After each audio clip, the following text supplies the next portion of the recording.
I'm Jordan Roydy, and this is my RFP for the Second Chances Act.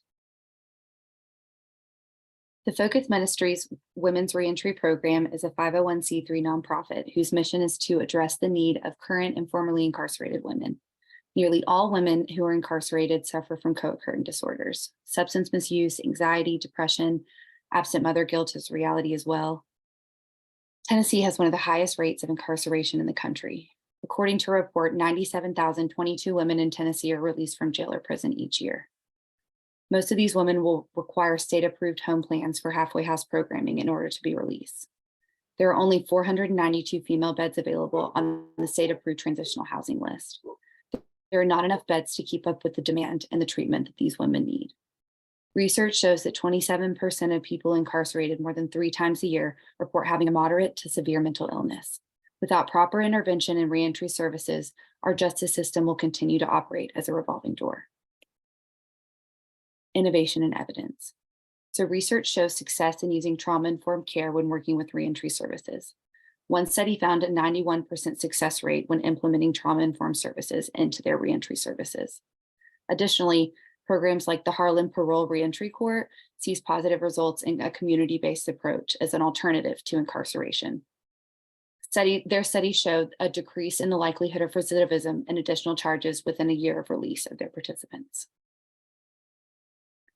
Focus seeks to exceed the state minimums for ex-offender housing by providing the following: supportive reentry housing with on-site care and supervision, access to mental health services, ongoing 12-step recovery meetings, trauma-informed case management, pro-social mentor support, local community connection, workforce reintegration, daily transportation to worker appointments, bank accounts with supportive bank partners, and financial pathways to licensing reinstatement and post-program rental deposits, vehicles, and reconstructive dental needs. We take a full mind, body, spiritual, and person approach when looking at these services. So this is a 54-month grant. So the first year and the second year, we will be hiring additional staff. We will be purchasing a treatment facility. We will be documenting and continuously researching program objectives and goals and seeing how they can be modified. We will be reporting these to the board of directors. So like I said, $1 million currently will go towards hiring a full-time case manager, 2 part-time case managers, a residence manager, program and treatment specialist, and a chief financial officer. This will allow us to expand programming at the treatment facility, as well as transportation for the women in the program, and program materials and other important items. We will also be using the other $1 million to purchase the treatment facility in addition to our other 2 facilities, and that is being used as the grant specifies. The grant will also cover certain trauma-informed care for staff to make sure that everyone is operating at a certain level of intentionality and regulation. So we will evaluate these services by looking at the number of women who apply, and this also serves as a directive for the women who need reentry services and who are interested in this program model.